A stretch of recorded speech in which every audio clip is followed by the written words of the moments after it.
Doctor کو معائنہ کروانے سے قبل برائے مہربانی اس کو ایک بار پڑھ لیں۔ آپ کو 2 یا 3 دن بخار رہا۔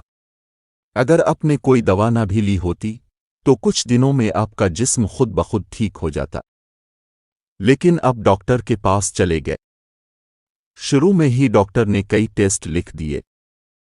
ٹیسٹ کے نتائج میں بخار کی کوئی خاص وجہ نہیں ملی، البتہ کولیسٹرول اور شوگر کی سطح تھوڑی سی زیادہ نظر آئی، جو کہ عموماً عام ہے۔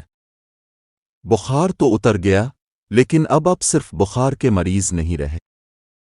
ڈاکٹر صاحب نے آپ کو بتایا آپ کا کولیسٹرول زیادہ ہے، شوگر بھی تھوڑی بڑی ہوئی ہے۔ اس کا مطلب ہے کہ آپ پر ڈائبٹک ہے۔ آپ کو کولیسٹرول اور شوگر کنٹرول کرنے کی دوائیں لینی پڑیں گی۔ اس کے ساتھ ہی کھانے پینے کی متعدد پابندیاں لگ گئیں۔ ہو سکتا ہے اپنے کھانے کی پابندیاں سختی سے نہ بھی مانی ہوں، لیکن دوائیں کھانا اپنے نہیں بھولنا تھا۔ 3 ماہ گزر گئے، پھر ٹیسٹ ہوئے۔ آپ کا کولیسٹرول تھوڑا کم ہوا، لیکن اب آپ کا بلڈ پریشر تھوڑا بڑھ گیا۔ ایک اور دوا لکھ دی گئی۔ اب آپ 3 دوائیں کھا رہے تھے۔ یہ سب سن کر آپ کی پریشانی بڑھ گئی۔ اب کیا ہوگا؟ اس فکر کی وجہ سے آپ کی نیند اڑ گئی۔ ڈاکٹر نے نیند کی گولی لکھ دی اور اب آپ کی دوائیں 4 ہو گئیں۔ یہ سب دوائیں کھانے کے بعد آپ کو تیزابیت اور سینے کی جلن ہونے لگی۔ ڈاکٹر نے مشورہ دیا کھانے سے پہلے خالی پیٹ گیس کی گولی کھا لیا کرے۔ اب آپ 5 دوائیں کھا رہے تھے۔ 6 ماہ گزر گئے۔ ایک دن آپ کو سینے میں درد ہوا اور آپ ایمرجنسی میں پہنچ گئے۔ مکمل چیک اپ کے بعد ڈاکٹر نے کہا اچھا ہوا آپ بروقت آ گئے، ورنہ سنگین ہو سکتا تھا۔ مزید ٹیسٹ تجویز کیے گئے۔ کئی مہنگے ٹیسٹ کروانے کے بعد ڈاکٹر نے بتایا اپنی موجودہ دوائیں جاری رکھیں، لیکن اب دل کے لیے 2 مزید دوائیں شامل کر لیں۔ نیز آپ کو اندوکرائنولوجسٹ کو بھی دکھانا چاہیے۔ اب آپ 7 دوائیں کھا رہے تھے۔ کارڈیالوجسٹ کے مشورے پر آپ اندوکرائنولوجسٹ کے پاس گئے۔ انہوں نے ایک اور شوگر کی دوا اور تھائرائیڈ کی گولی شامل کر دی، کیونکہ تھائرائیڈ کی سطح تھوڑی بڑی ہوئی تھی۔ اب آپ کی کل دوائیں 9 ہو گئیں۔ آہستہ آہستہ آپ یہ ماننے لگے کہ آپ واقعی بیمار ہیں۔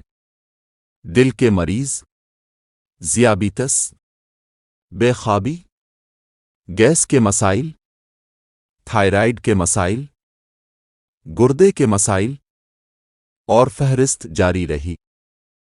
کسی نے آپ کو نہیں بتایا کہ آپ ارادہ، خود اعتمادی اور طرز زندگی میں تبدیلی لا کر اپنی صحت بہتر بنا سکتے ہیں، بلکہ آپ کو بار بار بتایا گیا کہ آپ ایک سنگین مریض ہیں، کمزور ہیں، ناکارہ ہیں اور ٹوٹے ہوئے انسان ہیں۔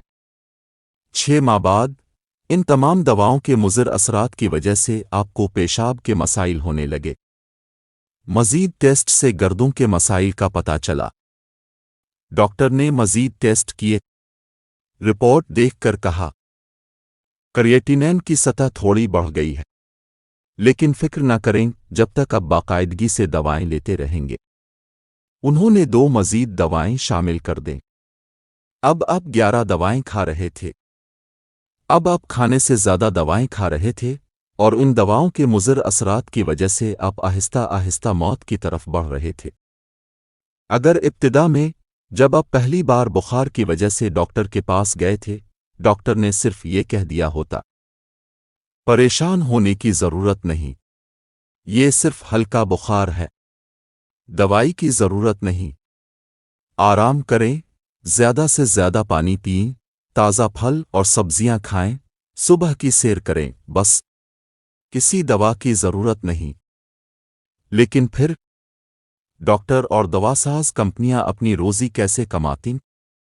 سب سے بڑا سوال ڈاکٹر کس بنیاد پر مریضوں کو high cholesterol, high blood pressure, ذیابیطس، دل کی بیماری یا گردے کی بیماری کا مریض قرار دیتے ہیں؟ یہ معیارات کون طے کرتا ہے؟